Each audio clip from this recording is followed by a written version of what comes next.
La phase du deuil, suite. Comment j'ai vécu la phase du deuil? Pour joindre le côté pratique du deuil avec le côté théorique cité précédemment, je me réfère à mon expérience personnelle à titre de retraité et chercheur en vie de retraite. Il s'agit de répondre à la question du comment était mon passage à travers les 5 étapes du deuil. Choc et déni. Je ne peux pas nier le passage via cette étape, mais même si je l'ai traversée, c'était une expérience sans difficulté ni souffrance. Pour bien élucider cette situation, je fais appel à la métaphore des séismes de faible magnitude, où l'on ressent des secousses, mais sans aucune crainte ou peur. Cela est certainement dû, sans doute, au bienfait de ma préparation préalable à la vie de retraite. Révolte et colère. Même attitude pourrait s'appliquer à cette étape. Autrement, s'il y avait un sentiment de colère ou de révolte contre les circonstances en raison de ma mise à la retraite, cela ne serait que d'une petite dose tolérable et facile à gérer. De ce fait, je n'ai remarqué aucune attitude hostile à mes collègues et je n'ai ressenti aucune tristesse pour les intérêts et les avantages perdus. En réalité, j'ai considéré que le moment du changement était venu et c'est ce que j'attendais depuis le projet du départ volontaire en 2005. À l'époque, j'avais l'intention de saisir cette opportunité et quitter l'administration. Mais après analyse profonde de ma situation, j'ai enfin choisi de continuer à assumer ma responsabilité jusqu'à l'atteinte de la limite d'âge. Peur et doute. Les sentiments de peur envers l'avenir et le doute quant aux situations en cours n'étaient pas complètement ignorés, mais leur présence était passagère et à un degré peu inquiétant. Je peux également considérer cette situation comme étant le résultat de la vertu de ma préparation préalable à la phase du deuil.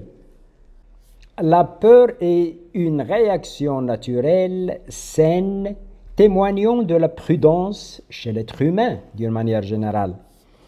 Et le doute positif est une façon de rechercher les réponses aux questions relatives à la vie, et spécialement celle d'après-retraite. Cette période qui a duré pendant 4 mois avant la date de ma mise en retraite a été pour moi une occasion de méditation et évaluation. Tristesse et négociation. En présence d'une bonne préparation préalable à la vie de retraite, je ne devais pas en réalité passer par cette période dangereuse quant à ses conséquences sur tous les domaines de vie. En principe, je devais raccourcir le chemin et passer directement à l'étape de paix et acceptation. Cependant, la situation ne s'est pas déroulée comme prévu et ce pour les raisons suivantes. L'idée de passer d'une vie administrative vers une vie professionnelle libérale me semble comme si je prolonge ma vie active. Et de ce fait, il me faut un jour penser à la retraite proprement dite. À titre de chercheur dans le domaine de la vie de retraite, j'ai réalisé qu'il est préférable pour moi de passer par l'étape de tristesse et négociation, et ce, pour vivre l'expérience et en tirer les enseignements, et en même temps explorer mes atouts et découvrir les talents pouvant être à l'origine de ma nouvelle mission de vie en retraite. C'est ce qui m'a poussé à reconsidérer mon projet d'exercer le métier d'accompagnement individuel et collectif fixé précédemment et de choisir celui de recherche et sensibilisation à la bonne prise de conscience de la vie en retraite.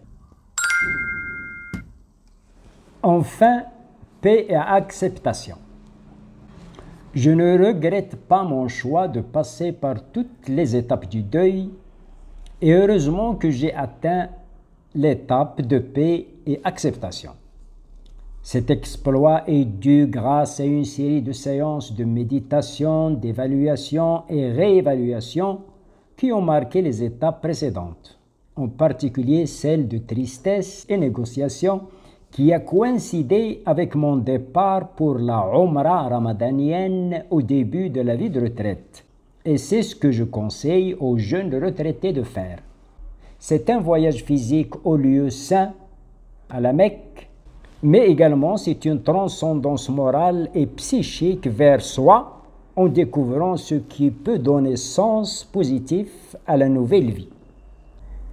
Il s'agit d'une situation de réconciliation avec soi-même et d'atteinte d'un état d'équilibre entre les désirs et aspirations, en tenant compte des potentialités dont on dispose et des conditions requises pour la réalisation des objectifs et satisfaction des besoins. Cette expérience conduit à la renaissance en moi d'une nouvelle identité qui donne lieu à une nouvelle personnalité, caractérisée par des traits particuliers et des qualités qui correspondent aux passions et aux talents originaux et qui sont en harmonie avec la nouvelle mission de vie.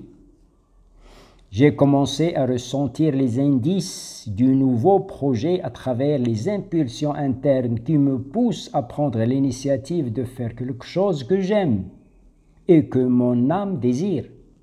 Ce projet ne s'éloignait pas du domaine de la communication et du développement personnel. Et c'est ce que je suis en train de faire.